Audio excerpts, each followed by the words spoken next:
Днес ще ви покажем как да монтирате програматор Rain iDial и как да го свържете към датчик за дъжд Aquaclick. Първо подгответе шахтата. Изкопайте дупка с дълбочина поне 35 см. На дъното поставете комплект решетка с 4 клапана Rain и завийте адапторите към тръбопроводите. Направете отвори в стените на шахтата точно срещу клапаните, така че тръбите да могат да преминат лесно. След засипването на шахтата, капакът ти трябва да остане на нивото на земята. Всеки от 4-те 24 волтови клапани има изведени по две жици, които служат за свързване на програматора чрез комуникационен кабел, който не е включен в комплекта. Монтажът на Rain iDial всъщност е доста лесен. Програматорът се захранва с ток от мрежата, затова се уверете, че го поставяте на закрито място, защитено от влага. В комплекта си програматорът съдържа трансформатор от 220 към 24 волта.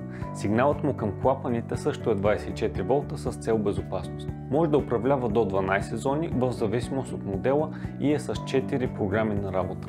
Накрая, за да го свържете към датчик за дъжд, свалете байпасната пластина на програматора и свържете двата кабела на датчика на нейно място. Монтирайте го на открито, за да следи климатичните условия и автоматично да подава сигнал към програматора. Ако имате въпроси или нужда от съдействие, нашия екип е на разположение, за да ви помогне.